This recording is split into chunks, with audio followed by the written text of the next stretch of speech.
I'm going to show you how, as the leader of your team, you can transform your team culture in just 5 steps. Let's get started.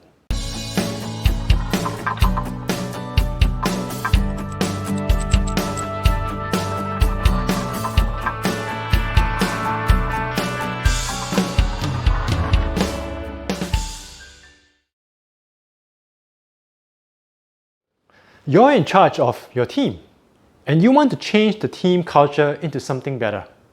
How do you go about doing it so that you are going to be successful? One thing you got to understand is that even as the leader of your team, you can't force any culture change, because your team is made up of not just you and your team members, but also the ways of working that already exists in the team. To put it simply, you can't just order your team to change the way they are working just because you want to. You need to first be part of the existing team culture, understand why things are the way they are, and then start to spark the change from within with the promise of something better. When you are a part of the existing team culture, then you will have an understanding of how things work. And being part of the culture gives you the opportunity to identify where the problems are. Now, these problems could be some inefficiencies or ineffectiveness in the ways of working that is hindering the team's ability to produce its desired results and to serve its purpose and its objectives. And also, it's not just enough that you are the one identifying the problems. Your team needs to identify them too, because your team is the one who is actually implementing the changes that you want to see happen.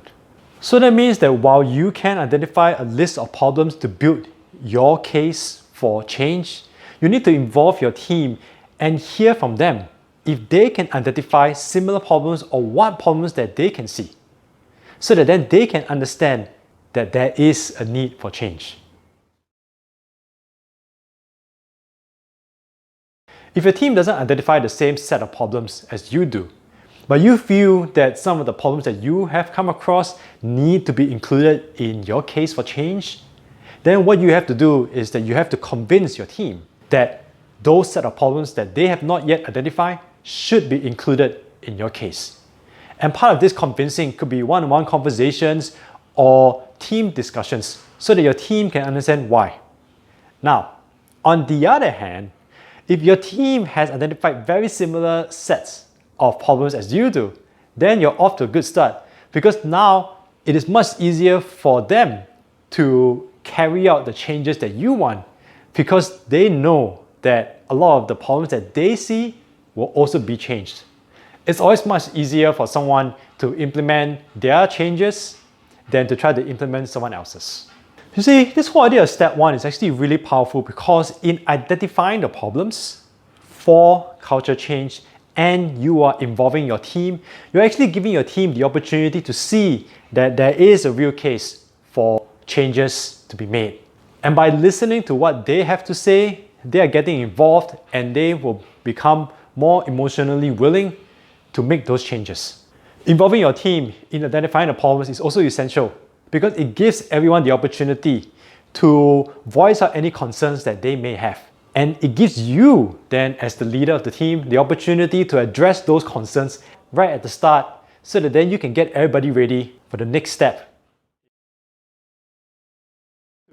So now that you have prepared everyone and they are convinced that there is a need for change, the team needs to know the direction that they are going to be heading towards. And this is where you need to cast a vision with your team. This vision is basically what the new team culture and the new ways of working are going to look like, or maybe even feel like. This is not just your vision, but this is an opportunity for you to engage your team so that they can have their inputs into this new vision as well. By including your team in co-creating the vision for the new team culture and the new ways of working, it gives your team the opportunity to contribute their ideas, process the vision, see how they fit into making this vision a reality, and in overall, get excited and enthusiastic about bringing this vision to life. This is where you will also start to talk about What are the expectations for the new team culture? How is communication going to be handled? How are you going to handle feedback? You will also want to take this opportunity to talk about the kinds of support that you are willing to offer, as well as the consequences for meeting those new expectations and for not meeting them. In step 2, you want to ensure that everyone is clear on the direction that they need to go, what they have to do, and also address any concerns that they may have.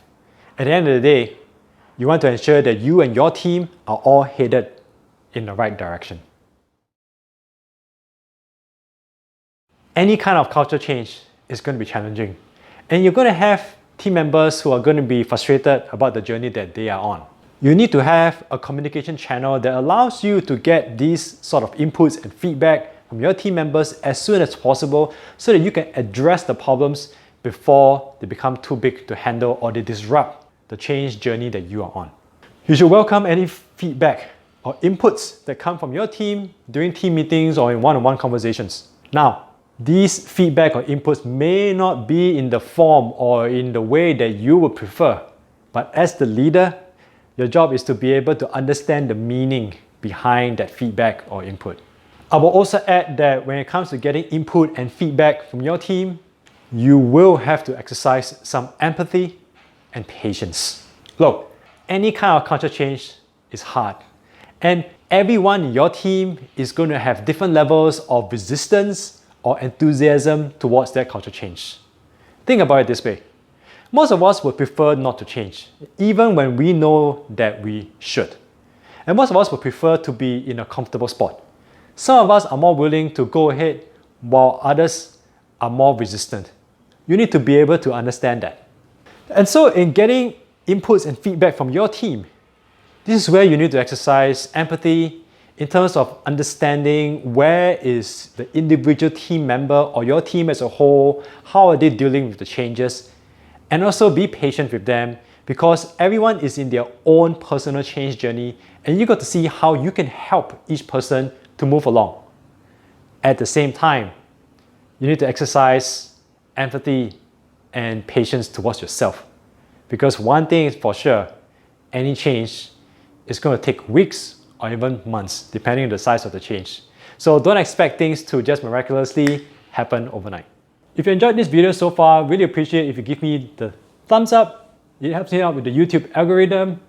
And if you have yet to subscribe to First Time Leadership, do click on that subscribe button to be notified of when new videos come out to help you with your leadership journey. And lastly, if you have any comments about what I've shared in this video, do share a comment below.